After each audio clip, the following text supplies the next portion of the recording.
Hello friends, welcome to prop trader Telugu. ఈ వీడియోలో నేను ప్రాబ్లమ్స్ అంటే ఏంటిది? అసలు ప్రాబ్లమ్స్ ఎలా వర్క్ అవుతాయి? అనేది మీకు ఈ వీడియోలో నేను ఎక్స్‌ప్లెయిన్ చేశాను. నేను ఒక ప్రాబ్లమ్‌లో సపోర్ట్‌గా వర్క్ చేశాను.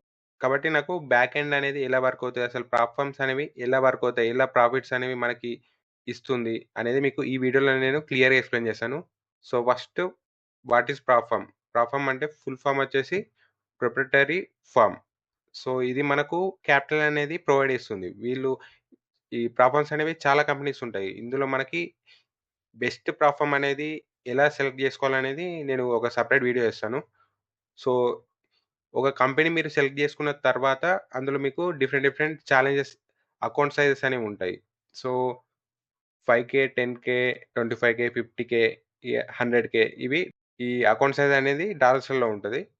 సో, ఇది మీరు ఛాలెంజ్ కొన్న తర్వాత మీరు ఈ ఛాలెంజ్ అనేది కొనాలి. మీరెంతైతే అకౌంట్ సైజ్ కొనాలనుకుంటున్నారో ఆ అకౌంట్ సైజ్ సెలెక్ట్ చేసుకున్న తర్వాత అకౌంట్ కొన్న తర్వాత సో, మీకు అకౌంట్ క్రెడెన్షియల్స్ అనేవి పంపిస్తారు. అంటే ఫర్ ఎగ్జాంపుల్ మీరు 10,000 ఛాలెంజ్ కొన్న తర్వాత మీకు అకౌంట్ క్రెడెన్షియల్స్ అనేవి పంపిస్తారు. అందులో మీరు ఫేజ్ 1 అనేది ఫస్ట్ ఉంటుంది. ఫేజ్ 1 పాస్ అయిన తర్వాత ఆహ్, ఫేజ్ 2 అకౌంట్ క్రెడెన్షియల్స్ అనేవి మీకు పంపిస్తారు. ఫస్ట్ ఫేజ్ 1లో మీరు 8% అనేది గెయిన్ చేయాలి. కొన్ని ప్లాట్‌ఫార్మ్స్‌లో 8% ఉంటది. కొన్ని ప్లాట్‌ఫార్మ్స్‌లలో 10% ప్రాఫిట్ గెయిన్ చేయాలని ఉంటది. సో, అది మీరు ప్లాట్‌ఫార్మ్ సెలెక్ట్ చేసుకునేటప్పుడు మీకు చూజ్ జేసుకోవాలి.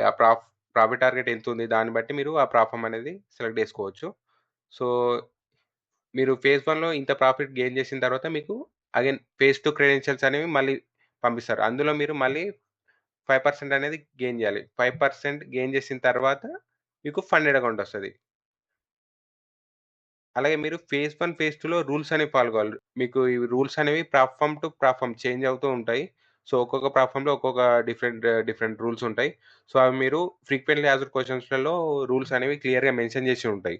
సో, అందులో మీరు అక్కడ క్లియర్‌గా ఫస్ట్ చదివి ఛాలెంజ్ కొనే ముందే, ఛాలెంజ్ కొనే ముందే మీరు ఈ రూల్స్ అనేవి క్లియర్‌గా చదివి మీకు అర్థమైన తర్వాతనే ఛాలెంజ్ కొనండి. కొందరు ఏం చేస్తారంటే ఛాలెంజ్ కొన్న తర్వాత ఛాలెంజ్ ఇగ డైరెక్ట్ స్టార్ట్ చేస్తారు. అవేమి తెలుసుకోకుండా. అందరూ చేసే మిస్టేక్ ఇదే. ఎందుకంటే నేను ప్లాట్‌ఫార్మ్‌లో వర్క్ చేశాను కాబట్టి నాకు తెలుసు. ఏమైతదంటే ఛాలెంజ్ కొనేస్తారు ఫస్ట్. ఛాలెంజ్ కొన్న తర్వాత ఏదో ఒక రూల్ అనేది వయలేట్ చేసేస్తారు. నా అకౌంట్ ఏమైంది మరి ఇట్లా వయలేట్ అయింది అది ఇది అనుకుంటే వాళ్ళే అడిగేస్తారు. కస్టమర్స్ అలా ట్రేడర్స్ ఏందంటే అట్లా అడిగేస్తారన్నట్టు. వాళ్ళు రూల్స్ అనేవి వాళ్ళకి అర్థం కాకపోవడం వల్ల వాళ్ళు అకౌంట్ అనేది లాస్ అయిపోతారు. ఫస్ట్ మీరేం చేయండంటే, ఒక ప్లాట్‌ఫార్మ్‌లో ఛాలెంజ్ కొనే ముందే వాళ్ళ రూల్స్ ఏంటి? వాళ్ళకి సంబంధించిన రూల్స్ ఏమున్నాయి? ఒకవేళ మీకు అర్థం కాకపోతే వాళ్ళ సపోర్ట్‌కి అడగండి. డిస్కార్డ్ ఎలాగో ఉంటది. ప్రతి ప్లాట్‌ఫార్మ్‌కి డిస్కార్డ్ ఉంటది. లేకపోతే మెయిల్ చేసినా గాని మీకు రెస్పాన్స్ అనేది ఇస్తారు. సో, అక్కడ మీరు క్లారిఫై చేసుకోవచ్చు. రూల్స్ అంటే ఏంటి? అసలు ఏ రూల్స్ ఫాలో కావాలి? ఎట్లా? అనేది మీకు అండర్‌స్టాండింగ్ వచ్చిన తర్వాతనే ఆ ప్లాట్‌ఫార్మ్‌లో ఛాలెంజ్ కొనండి. సో, మీరు ఫేజ్ 1లో 8% ఆర్ 10% ప్రాఫిట్ టార్గెట్ గెయిన్ చేసిన తర్వాత మీకు ఫేజ్ 2 అకౌంట్ క్రెడెన్షియల్స్ అనేవి పంపిస్తారు. అందులో మీరు మళ్ళీ 5% గెయిన్ చేసిన తర్వాత అప్పుడు మీకు ఫండెడ్ అకౌంట్ వస్తుంది. ఇందులో మీరేందంటే ఇది లైవ్ అకౌంట్ అన్నట్టు. ఇందులో మీరు ఒకవేళ ప్రాఫిట్స్ ఎంత గెయిన్ చేస్తే అంత మీకు విత్‌డ్రా.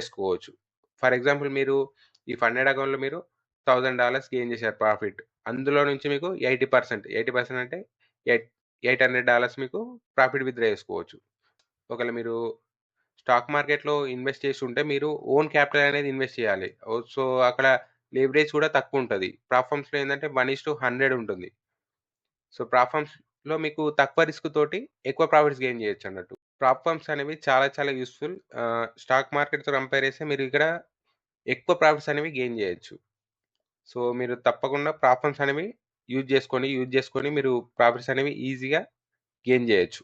అంటే మీకు ఆఫ్‌కోర్స్ మీరు ప్రాఫిటబుల్ ట్రేడర్ అయితేనే మీరు ఈ ఛాలెంజ్ అనేది పాస్ అయితారు. ఒకవేళ మీరు ప్రాఫిట్స్ రాలేవనుకోండి మీరు ఛాలెంజ్ ఫెయిల్ అయిపోతారు. సో, ఫస్ట్ మీరు ప్రాఫిటబుల్ ట్రేడర్ అవ్వడానికి దాని మీద ఫోకస్ జేయండి. మీరు ప్రాఫిటబుల్ అవ్ ఓకే. మీకు కాన్ఫిడెన్స్ ఉంది. మీరు ప్రాఫిట్స్ వస్తున్నాయి అన్నప్పుడు మీరు ఫస్ట్ ఒక చిన్న అకౌంట్ కొని అప్పుడు మీరు కాన్ఫిడెన్స్ బిల్డ్ అయిన కొద్దీ మీకు ప్రాఫిట్స్ ఒకవేళ ఫండెడ్ అయిన తర్వాత పెద్ద అకౌంట్స్ కొనండి. ఫస్ట్‌కే మీరు 100,000 కొన్నారనుకోండి మీ అమౌంట్ మొత్తం అక్కడే ఎళ్ళిపోతది. సో, ఫస్ట్ చిన్న అకౌంట్ కొనుక్కొని తర్వాత మీరు కాన్ఫిడెన్స్ బిల్డ్ అయిన కొద్దీ అకౌంట్ సైజ్ అనేది పెద్దది కొనుక్కోవచ్చు తర్వాత. సో, ప్రాబ్లమ్స్ అనేవి ఇలా వరకు అవుతాయి. ఫండెడ్ అకౌంట్ అంటే లైవ్ అకౌంట్ అనే అనుకుంటారు. కానీ ఇది ప్రాబ్లమ్స్ ఏందంటే మనకి ఇది లైవ్ అకౌంట్ గాదు. డెమో అకౌంటే. కానీ మనకి లైవ్ అని చూయిస్తది. సో, మీకు క్లియర్‌గా ఎక్స్‌ప్లెయిన్ చేస్తాను. ఇక్కడ ఫండెడ్ అకౌంట్ అనేది లైవ్ అకౌంట్ అని చెప్పాను గదా! ఇందాక.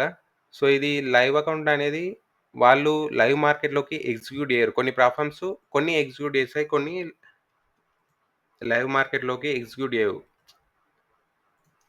కొన్ని ఆహ్, అంటే లైవ్ మార్కెట్‌లో ఎగ్జిక్యూట్ చేసే వాటిని ఏ బుకింగ్ అంటారు. లైవ్ మార్కెట్‌లోకి ఎగ్జిక్యూట్ చేయని వాటిని బీ బుకింగ్ అంటారు. సో, కొన్ని ప్లాట్‌ఫార్మ్స్ ఏందంటే ఏ బుకింగ్ చేస్తాయి. కొన్ని ప్లాట్‌ఫార్మ్స్ ఏందంటే బీ బుకింగ్ చేస్తాయి. Maximum most of the platforms ఏందంటే బీ బుకింగే చేస్తాయి.